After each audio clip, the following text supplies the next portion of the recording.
AR VR technology എന്ന് നിങ്ങൾ കേട്ടിട്ടുണ്ടാവും. അതേപോലെ തന്നെ ഈ ഒരു ഡിവൈസ് ഒക്കെ നിങ്ങൾ കണ്ടിട്ടുണ്ടാവും. അപ്പോൾ ഞാൻ ഈ വീഡിയോയിൽ പറയാൻ പോകുന്നത് AR VR ടെക്നോളജി ഉപയോഗിച്ചുകൊണ്ട് ഈ ഒരു ഡിവൈസ് ഒക്കെ ഉപയോഗിച്ചുകൊണ്ട് നിങ്ങൾക്ക് ചെയ്യാൻ പറ്റുന്ന ഒരു പുതിയ കിടിലൻ ബിസിനസ് ആണ്. നിലവിൽ ഇപ്പോൾ നമ്മൾ മാളുകളിലൊക്കെ ഇതുപോലത്തെ ഡിവൈസുകൾ വെച്ചിട്ട് നമ്മൾ ഗെയിമും കാര്യങ്ങളൊക്കെ കളിച്ചിട്ടുണ്ടാവും. ഈ ഒരു ഡിവൈസ് വെച്ചിട്ട് ഗെയിം മാത്രമല്ല, അതല്ലെങ്കിൽ വീഡിയോസ് മാത്രമല്ല കാണാൻ പറ്റുക. ഇത് വെച്ചിട്ട് നമുക്ക് പുതുതായിട്ട് ചെയ്യാൻ പറ്റുന്ന ഒരുപാട് ബിസിനസ് മേഖലകളുണ്ട്. അതിനെ കുറിച്ചിട്ടുള്ള കുറച്ച് കാര്യങ്ങളാണ് ഞാൻ ഈ വീഡിയോയിൽ പറയാൻ പോകുന്നത്. ഞാനിപ്പോൾ ഉള്ളത് കോട്ടയത്ത് കേരള NRI ക്ലബ് സർവീസസ് എന്ന് പറയുന്ന ഒരു സ്ഥാപനത്തിലാണുള്ളത്. ഇവരാണ് നമുക്ക് ഈ ഒരു ടെക്നോളജി വെച്ചിട്ടുള്ള ബിസിനസിന്റെ ഫ്രാഞ്ചൈസി നമുക്ക് പ്രൊവൈഡ് ചെയ്യുന്നത്. സാറേ, നമുക്ക് ഈ ഒരു ടെക്നോളജി വെച്ചിട്ട് നമുക്ക് എന്തൊക്കെയാണ് നമുക്ക് പ്രൊവൈഡ് ചെയ്യാൻ പറ്റുന്നത്? രണ്ട് ടൈപ്പ് ടെക്നോളജിയാണ്. ഒന്ന് ഓഗ്മെന്റഡ് റിയാലിറ്റി, രണ്ട് വെർച്വൽ റിയാലിറ്റി. ഓഗ്മെന്റഡ് റിയാലിറ്റി കൂടുതലായിട്ട് എഡ്യൂക്കേഷൻ സെഗ്മെന്റിലാണ്. നമ്മളിപ്പോൾ പഠിക്കുന്ന ഭാഗങ്ങൾ വളരെ ഇമേഴ്സീവ് ആയിട്ട് പഠിക്കാൻ പറ്റും, എക്സ്പീരിയൻഷ്യലായിട്ട് പഠിക്കാൻ പറ്റും. അപ്പം സ്റ്റുഡൻസിന് ലേണിംഗ് എബിലിറ്റി കൂടും. പഠിക്കുന്ന കാര്യങ്ങൾ മെമ്മറി റിട്ടൻഷൻ വളരെ നല്ലതായിട്ട് നടക്കും. അതുപോലെ തന്നെ VR എന്ന് പറയുന്നത് ഇപ്പോൾ പുതുതായിട്ട് ഇപ്പൊ ടൂറിസത്തില്, അതുപോലെ തന്നെ ആർക്കിടെക്ചർ ഫീൽഡില്, അതുപോലെ തന്നെ ഗെയിമിങ്ങില്, പിന്നെ ഈ പറഞ്ഞ പോലെ എക്സ്പീരിയൻസ് അഡ്വഞ്ചർ ടൂറുകൾ, അങ്ങനെയുള്ള സാധനങ്ങളൊക്കെ എക്സ്പീരിയൻസ് ചെയ്യാൻ ഏറ്റവും നല്ലൊരു നമുക്ക് ചുരുക്കി പറയുകയാണെങ്കിൽ ഇപ്പൊ ഞാനൊരു ഫ്രാഞ്ചൈസി എടുക്കുകയാണെങ്കിൽ എന്തൊക്കെയാണ് എനിക്ക് എന്റെ ക്ലയൻസിന് പ്രൊവൈഡ് ചെയ്യാൻ പറ്റുക? മിനിമം ലെവലിൽ ഒരു ഫ്രാഞ്ചൈസി സ്റ്റാർട്ട് ചെയ്യുമ്പോൾ അവർക്ക് മിനിമം ഒരു ഇതിനുള്ള ആവശ്യമുള്ള ഒരു ബിസിനസ് 2-3 രീതിയിൽ ഡെവലപ്പ് ചെയ്യാൻ പറ്റും. ഒന്ന്, ഇതിന്റെ ഒരു യൂസർ ഫീ ആയിട്ട് നമുക്ക് ഫ്രാഞ്ചൈസി ബിസിനസിന് ഒരു റവന്യൂ ഉണ്ട്. അതായത് ഇവിടെ വന്ന ഈ എക്സ്പീരിയൻസ് സെന്ററിൽ വന്ന ഇപ്പോ ഒരു ഉദാഹരണത്തിന് ഇൻസർ കാസിൽ എന്ന് പറയുന്ന കോട്ടയത്തുള്ള വലിയൊരു ഹോട്ടലിലാണ് ഇപ്പൊ ഞങ്ങൾ ഇരിക്കുന്നത്. ഇവിടെ ഇവരുടെ ഒരു ഫ്രാഞ്ചൈസി തുടങ്ങിയിട്ടുണ്ട്. ഓക്കെ, ഇപ്പൊ ഞാൻ ഇതുപോലെ ഒരു ഹോട്ടലിലോ അതല്ലെങ്കിൽ ഇപ്പൊ ഒരു മാളിലോ ഇതുപോലെ ഒരു ഫ്രാഞ്ചൈസി നിങ്ങളുടെ എടുത്തിട്ട് ഞാൻ തുടങ്ങുകയാണെങ്കിൽ നമുക്ക് എന്തൊക്കെയാണ് കസ്റ്റമേഴ്സിന് പ്രൊവൈഡ് ചെയ്യാൻ പറ്റുക? നമുക്ക് എങ്ങനെയാണ് പ്രോഫിറ്റ് എടുക്കാൻ പറ്റുക? എന്താണ് ഇതിന്റെ ഒരു ഫ്രാഞ്ചൈസി എന്ന് പറയുന്നത്? നമുക്ക് എവിടെ വേണമെങ്കിലും തുടങ്ങാം. ഓഫീസ് എടുത്ത് തുടങ്ങാം. നമുക്ക് ചെറിയൊരു ഓഫീസ് പോലെ ആണെങ്കിലും തുടങ്ങാൻ പറ്റും. പക്ഷെ അതിനെക്കാട്ടിലും നല്ലത് പല ഹോട്ടൽസിലും ഇതുപോലെയുള്ള ഒരു VR എക്സ്പീരിയൻസ് സെന്റർ തുടങ്ങാൻ താല്പര്യം ഉള്ള പല ഹോട്ടലുകളുണ്ട്. അപ്പൊ ആ ഹോട്ടലുകാരുമായിട്ട് ഒരു പാർട്ണർഷിപ്പിൽ വേണമെങ്കിൽ നമുക്ക് തുടങ്ങാൻ പറ്റും. കോട്ടയം ഫ്രാഞ്ചൈസി ഈ ഹോട്ടലുമായിട്ട് പാർട്ണർഷിപ്പിലാണ് ഇത് ചെയ്യുന്നത്. അപ്പം ഈ ഒരു ഇതിനകത്ത് റവന്യൂ പാറ്റേൺ എന്ന് പറഞ്ഞാൽ നേരത്തെ ഞാൻ പറഞ്ഞ പോലെ യൂസർ ഫീ ആണ് പ്രധാനപ്പെട്ടത്. അതായത് ഈ ഹോട്ടലിൽ വരുന്ന ആളുകൾക്ക് തന്നെയല്ല, ഈ യൂസർ ഫീ എന്ന് പറയുന്നത് നമ്മളൊരു കൂപ്പൺ അടിച്ച് എല്ലാ സ്ഥലങ്ങളിലും ഇൻഫർമേഷൻ കൊടുക്കുന്നുണ്ട്. അപ്പൊ അത് സർക്കുലേറ്റ് ചെയ്യുന്നുണ്ട്. ടൂർ ഓപ്പറേറ്റേഴ്സിന് അടുക്കലും NRIസിന് അടുക്കലും ഒക്കെ നമ്മൾ ഈ കൂപ്പൺസ്, എക്സ്പീരിയൻസ് കൂപ്പൺ എന്ന് പറയും. അതൊരു 10 മിനിറ്റ്സ് അല്ലെങ്കിൽ 15 മിനിറ്റ്സ് നമുക്ക് ഇത് എക്സ്പീരിയൻസ് ചെയ്യാം. എക്സ്പീരിയൻസ് ചെയ്യുന്നത് world wide tourist destinations experience ചെയ്യാം. ടൂർ ഓപ്പറേറ്റേഴ്സിനാണെങ്കിൽ അവരുടെ ടൂർ ഡെസ്റ്റിനേഷൻസ് പോകുന്ന സ്ഥലങ്ങളിലൂടെ കാണിച്ചു കൊടുക്കാൻ പറ്റും. അഡ്വഞ്ചർ ടൂറിസം, അതായത് നമുക്കിപ്പം അണ്ടർ വാട്ടർ സീ, സ്പേസ്, ഇങ്ങനെയുള്ള കാര്യങ്ങളൊക്കെ കാണിച്ചു കൊടുക്കാൻ പറ്റും. ഇതിനകത്ത് കാണിച്ചു കൊടുക്കാൻ പറ്റും. പിന്നെ സ്റ്റുഡൻസിനും സ്കൂൾസിലൊക്കെ ആണെങ്കിൽ അവർക്ക് സ്റ്റുഡൻസിനെ അവർ പഠിപ്പിക്കുന്ന ഭാഗങ്ങളിലെ ഒരുപാട് വീഡിയോസ് ഇതിലുണ്ട്. അത് ഇമേഴ്സീവ് ആയിട്ടുള്ള വീഡിയോസ് ഉണ്ട്. അത് നമുക്ക് സ്റ്റുഡൻസിന് വളരെ ലേണിംഗ് എബിലിറ്റി കൂട്ടുന്ന കുറെ വീഡിയോസ് നമുക്ക്. പിന്നെ ഗെയിം കളിക്കാനായിട്ട് ഗെയിമിംഗ് സെന്റർ ആയിട്ട് ക്രിക്കറ്റ് പോലുള്ള ഗെയിം കളിക്കാനായിട്ട് കൂടുതലുള്ളത് ഈ ഒരു ഡിവൈസ് വെച്ചിട്ട് ഗെയിമിംഗ് സെന്റർ ഇപ്പോൾ ഉള്ളത് മിക്കവാറും എല്ലാം ഗെയിമിംഗ് സെന്റർ ആണ്. അത് അതിന്റെ അപ്പുറത്തോട്ട് ആരും അങ്ങനെ ഒരു എക്സ്പീരിയൻസ് കൊടുക്കുന്നില്ല. അത് കാര്യം ഇതിന്റെ വീഡിയോസ് ഒക്കെ വളരെ പ്രൊഫഷണൽ ആയിട്ട് ചെയ്തിരിക്കുന്ന വീഡിയോസ് ആണ്. അത് ഇന്ത്യയിൽ അധികം ചെയ്തിട്ടില്ല. കേരളത്തിൽ വളരെ കുറച്ച് വീഡിയോസ് മാത്രമേ ചെയ്തിട്ടുള്ളൂ. നമ്മൾ ഈ ഒരു ഡിവൈസ് വെച്ചിട്ട് ഏറ്റവും കൂടുതൽ കണ്ടിട്ടുണ്ടാവും ഇപ്പൊ മാളുകളിലൊക്കെ, ഏറ്റവും കൂടുതൽ മാളുകളിലാണ് അല്ലെ. മാളുകളിലൊക്കെ പോകുമ്പോൾ പിള്ളേർക്ക് ഗെയിം കളിക്കാനുള്ള ആ ഒരു സെറ്റപ്പ്. അതല്ലാതെ തന്നെ നമുക്ക് ഇത് വെച്ചിട്ടുള്ള ഒരുപാട് ബിസിനസ് തുടങ്ങാൻ പറ്റും. മെയിനായിട്ട് വരുന്നത് ടൂർ പാക്കേജ് ചെയ്യുന്നവർക്ക് അവർ കാണിക്കാൻ പോകുന്ന സ്ഥലങ്ങൾ നമുക്ക് ഇതിൽ കാണിച്ചു കൊടുക്കാൻ പറ്റും. അതായത് ഇതിൽ കാണിച്ചു കൊടുക്കാൻ പറ്റും എന്ന് പറഞ്ഞു കഴിഞ്ഞാൽ ജസ്റ്റ് ഒരു വീഡിയോ ആയിട്ടല്ല. അപ്പൊ നമ്മളിപ്പോൾ ഒരു ഹിമാലയത്തിന്റെ മുകളിലൊക്കെ ശരിക്കും അതിന്റെ മുകളിൽ കയറിയ പോലുള്ള അനുഭവം നമുക്ക് ഇതിൽ കാണിച്ചു കൊടുക്കാൻ പറ്റും. അതേപോലെ തന്നെ ഇപ്പോൾ എന്താ പറയുക, എഡ്യൂക്കേഷണൽ മേഖലയാണെന്നുണ്ടെങ്കിൽ ഇപ്പോൾ ഒരു ഹ്യൂമൻ അനാട്ടമി ഒക്കെ ആണെന്നുണ്ടെങ്കിൽ ശരിക്കും ഒരു മനുഷ്യന്റെ അകത്ത് കയറി പോകുന്ന സംഭവം നമുക്ക് ഇതിനകത്ത് കാണിച്ചു കൊടുക്കാൻ പറ്റും അല്ലെ. ടെക്നോളജി വെച്ച് നമുക്ക് ഇത് നമ്മുടെ ഡിവൈസിൽ തന്നെ നമുക്ക് ഓപ്പൺമെന്റ് ചെയ്ത് കാണിക്കാം. AR ടെക്നോളജി അത് നമുക്ക് കാസ്റ്റ് ചെയ്ത് ടിവിയിലും കാണിച്ച് ഒരു സ്കൂളിലെ സ്റ്റുഡൻസിന് 10-30 ക്ലാസ് ഇതൊന്നും ഇൻഡിവിജ്വൽ എക്സ്പീരിയൻസ് ആണ്. ഓരോരുത്തർക്ക് ഇൻഡിവിജ്വൽ ആയിട്ട് കാണുന്ന ഒരു സാധനമാണ്. രണ്ട് ടെക്നോളജിയാണ്. ഈ രണ്ട് ടെക്നോളജിയുടെയും ഒരു ഡെവലപ്മെന്റ് ആയിട്ട് വന്നുകൊണ്ടിരിക്കുകയാണ്.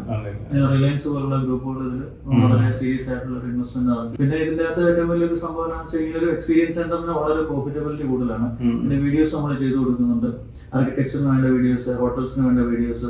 അതെ, അതേപോലെ തന്നെ ആർക്കിടെക്ചർ മേഖല അല്ലെ, നമ്മളൊരു ബിൽഡിംഗ് ഒക്കെ ചെയ്തു കൊടുക്കുന്നവരാണെങ്കിൽ ശരിക്കും സ്കൂളുകൾ AR VR ലാബ് സെറ്റ് ചെയ്ത് കൊടുക്കുന്നു. അപ്പൊ അങ്ങനെയൊക്കെ ചെയ്ത് കൊടുക്കുന്നത് ഈ ഫ്രാഞ്ചൈസി വഴിയാണ് ഇതിന്റെ ബിസിനസ് നടക്കുന്നത്. നമ്മൾ മെയിൻ ആയിട്ട് കൊടുക്കുന്നത് ഫ്രാഞ്ചൈസിയാണ്. ഫ്രാഞ്ചൈസിക്കാണ് ഈ ബിസിനസ് എല്ലാം ചെയ്യാൻ പറ്റുന്നത്. അവർക്കുള്ള സപ്പോർട്ടും മാർക്കറ്റിംഗ് ആക്ടിവിറ്റീസും എല്ലാം നമ്മൾ ചെയ്തു. ഓക്കെ, അപ്പൊ ഞാനൊരു ഫ്രാഞ്ചൈസി എടുക്കുകയാണെന്നുണ്ടെങ്കിൽ ഞാനാണിത് നിങ്ങളാണ് ബിസിനസ് ചെയ്യുന്നത്.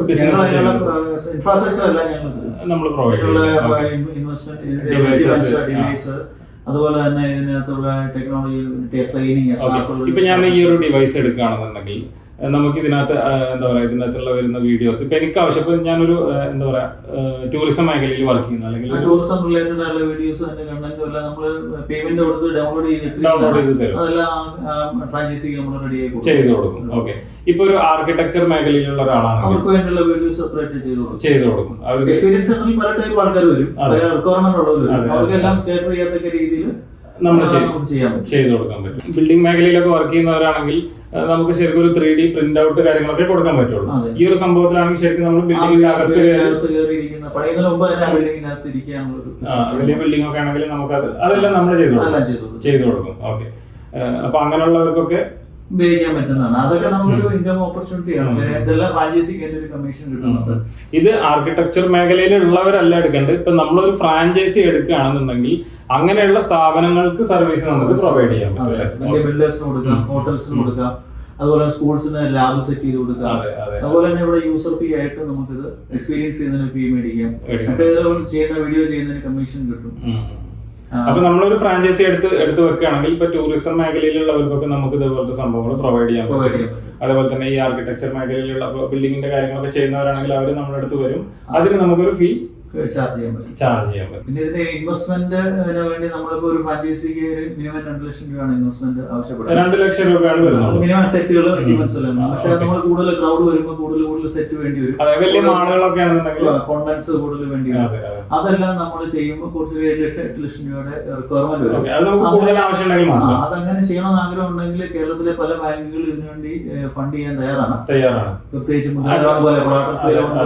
അഡ്വാൻസ്ഡ് സംഭവമായതുകൊണ്ട് അവർക്ക് NRI ഡിപ്പാർട്ട്മെന്റുകളൊക്കെ പലരും ഇങ്ങനെയുള്ള ഒരു സ്കീം NRIസിന് പരിചയപ്പെടുത്താനുള്ള താല്പര്യം പ്രകടിപ്പിച്ചിട്ടുണ്ട്. പിന്നെ എല്ലാ ഡിപ്പാർട്ട്മെന്റുകളും, ടൂറിസം ഡിപ്പാർട്ട്മെന്റ്, എഡ്യൂക്കേഷൻ ഡിപ്പാർട്ട്മെന്റുകളെല്ലാം ഇൻഫർമേഷൻ കൊടുത്തിട്ടുണ്ട്. അതത് മേഖലകളിൽ ഒരുപാട് പോസിബിലിറ്റി ഉള്ളതുകൊണ്ട് അവരെല്ലാം അതിനെപ്പറ്റി സീരിയസ് ആയിട്ട് കൺസിഡർ ചെയ്യുന്നുണ്ട്. സെൻട്രൽ ഗവൺമെന്റ് തന്നെ ഈ ഒരു ടെക്നോളജി ഡെവലപ്പ് ചെയ്യാനുള്ള ഒരു ആക്ടിവിറ്റീസ് ആരംഭിച്ചിട്ടുണ്ട്. അതിന് താമസിക്കാതെ കോമൺ മാനിലോട്ട് ഇതെത്തും. അതിന് മുമ്പ് തന്നെ ഇതിനൊരു ഓപ്പർച്യൂണിറ്റി ഉള്ളത് ടാപ്പ് ചെയ്യാനായിട്ട് ഈ ഫ്രാഞ്ചൈസികൾക്ക് പറ്റും. അപ്പൊ നമ്മൾ പ്രൊവൈഡ് ചെയ്യുന്നത് മെയിൻ ആയിട്ട് ഫ്രാഞ്ചൈസിയാണ് നമ്മൾ പ്രൊവൈഡ് ചെയ്യുന്നത്. അപ്പൊ ഞാൻ ഇവരുടെ കോൺടാക്റ്റും കാര്യങ്ങളൊക്കെ കൊടുത്തിട്ടുണ്ട്. നമുക്ക് ഇതിനെ കുറിച്ച് ഡീറ്റെയിൽ ആയിട്ട് ഞാൻ ഈ വീഡിയോയിൽ പറയുന്നില്ല. ഡീറ്റെയിൽ ആയി കഴിഞ്ഞാൽ നിങ്ങൾക്ക് കൺഫ്യൂഷൻ ആവും. നിങ്ങൾ ചെയ്യേണ്ടതെന്ന് വെച്ച് കഴിഞ്ഞാൽ ഇപ്പോൾ ഇങ്ങനെയുള്ള അഡ്വാൻസ്ഡ് ആയിട്ടുള്ള സംഭവങ്ങൾ വെച്ചിട്ട് നിങ്ങൾക്ക് ഫ്രാഞ്ചൈസി എടുക്കാൻ താല്പര്യം ഉണ്ടെങ്കിൽ, അതേപോലെ ഈ ഒരു മേഖലയിൽ ബിസിനസ് ചെയ്യാൻ താല്പര്യമുള്ളവരാണെങ്കിൽ ടെക്നോളജിക്കലി വലിയ നോഹോ ഒന്നും ഇത് വേണ്ട. ഇവർക്ക് ജസ്റ്റ് ഒന്ന് ഓപ്പറേറ്റ് ചെയ്ത് കൊടുക്കാൻ ഒരു ദിവസം കൊണ്ട് ട്രെയിനിങ് കൊടുക്കാന്നേ ഉള്ളൂ. ഒരു ദിവസം ട്രെയിനിങ് കൊടുത്താൽ മനസ്സിലാക്കാവുന്ന ഇവര് ടെക്നോളജിക്കലി വലിയ അഡ്വാൻസ് ആണോന്നില്ല. സാധാരണ ഒരു രീതിയിൽ സാധാരണ ഒരാൾക്കും ചെയ്യാൻ പറ്റും അല്ലെ. ഒരു ഫ്രാഞ്ചൈസി ഒക്കെ തുടങ്ങാൻ പറ്റും. ഒരു മിനിമം ജസ്റ്റ് ഒരു 2 ലക്ഷം രൂപ ഉണ്ടെന്നുണ്ടെങ്കിൽ സാധാരണ ഒരാൾക്കും തുടങ്ങാൻ പറ്റും അല്ലെ. ഓക്കെ, ഇപ്പൊ നമ്മൾ ഏറ്റവും കൂടുതൽ കണ്ടിട്ടുണ്ടാവുക ഈ ഒരു സംഭവം വെച്ചിട്ട് മാളുകളിലൊക്കെ പോയിട്ട് നമ്മൾ ഗെയിം കളിച്ചിട്ടുണ്ടാവും, അല്ലെങ്കിൽ കുറച്ച് 3D വീഡിയോസും കാര്യങ്ങളൊക്കെ കണ്ടിട്ടുണ്ടാവും അല്ലെ. അത്രേ കണ്ടിട്ടുണ്ടാവുള്ളൂ. അപ്പോൾ അങ്ങനെയുള്ള ഒരു സംഭവം മാത്രമല്ല, ഇതുകൊണ്ട് മറ്റുള്ള ഒരുപാട് സംഭവങ്ങൾ നമുക്ക് കസ്റ്റമേഴ്സിന് അതല്ലെങ്കിൽ നമ്മുടെ ക്ലയന്റിന് പ്രൊവൈഡ് ചെയ്യാൻ പറ്റും. അപ്പോൾ ഇതിനെക്കുറിച്ച് നിങ്ങൾക്ക് കൂടുതൽ അറിയാൻ താല്പര്യം ഉണ്ടെങ്കിൽ ഞാൻ ഇവരുടെ കോൺടാക്ട് നമ്പറും കാര്യങ്ങളും കൊടുത്തിട്ടുണ്ട്. നിങ്ങൾക്ക് ഇത് നേരിട്ട് എക്സ്പീരിയൻസ് ചെയ്യാൻ താല്പര്യം ഉണ്ടെങ്കിൽ കോട്ടയത്ത് വരാം അല്ലെ. ഹോട്ടലിൽ വന്നു കഴിഞ്ഞാൽ നിങ്ങൾക്ക് ഇത് നേരിട്ട് കാണാൻ പറ്റും. ഇവർ ഡീറ്റെയിൽ ആയിട്ട് കാര്യങ്ങൾ പറഞ്ഞുതരും. ജസ്റ്റ് ഒരു കേരളത്തിലെ പല സ്ഥലങ്ങളിൽ സ്റ്റാർട്ട് ചെയ്ത് തുടങ്ങുന്നുണ്ട്. തൃശ്ശൂര്, പാലക്കാടൊക്കെ സ്റ്റാർട്ട് ചെയ്തു. ഓക്കെ, അപ്പൊ നമ്മൾ ഫ്രാഞ്ചൈസികൾ തുടങ്ങും തോറും ആ ഫ്രാഞ്ചൈസികളിൽ നമ്മളൊരു ഫ്രാഞ്ചൈസി എടുത്തു കഴിഞ്ഞാൽ അവർക്ക് തന്നെ കൂടുതൽ ഫ്രാഞ്ചൈസി അവർക്ക് തന്നെ അപ്പോയിന്റ് ചെയ്യാം. എടുക്കാൻ പറ്റും. അപ്പൊ അതിനൊരു അവർ ചെയ്യുന്ന ബിസിനസിന് പെർസെന്റേജ് അവർക്ക് കിട്ടുകയും അങ്ങനെ ഒരു അഡ്വാൻറ്റേജും കൂടെ അവർക്കുണ്ട്. അപ്പൊ നമുക്ക് ഫ്രാഞ്ചൈസികൾക്ക് കിട്ടും. ബിസിനസ് പല രീതിയിൽ ഡെവലപ്പ് ചെയ്യാനുള്ള പൊട്ടൻഷ്യൽ ഉണ്ട്. അപ്പോൾ നിങ്ങൾക്ക് ഇതിനെക്കുറിച്ച് കൂടുതൽ അറിയാൻ താല്പര്യം ഉണ്ടെങ്കിൽ ഞാൻ ഇവരുടെ കോൺടാക്ട് നമ്പറും കാര്യങ്ങളൊക്കെ കൊടുത്തിട്ടുണ്ട്. അതെല്ലാം നേരിട്ട് കാണാനും അതേപോലെ തന്നെ എക്സ്പീരിയൻസ് ചെയ്യാനും താല്പര്യം ഉണ്ടെങ്കിൽ, കൂടുതൽ അറിയാനും താല്പര്യം ഉണ്ടെങ്കിൽ, കോട്ടയത്തുള്ള ഏറ്റവും വലിയ ഹോട്ടലാണ് വിൻസർ കാസിൽ എന്ന് പറയുന്നത്. ഈ ഹോട്ടലിൽ ഇവരുടെ ഫ്രാഞ്ചൈസി ഉണ്ട്. ഇവിടെ വന്നു കഴിഞ്ഞാൽ നമുക്ക് കാര്യങ്ങളെല്ലാം നേരിട്ട് അറിയാൻ പറ്റും, കാണാൻ പറ്റും അല്ലേ? ഓക്കെ.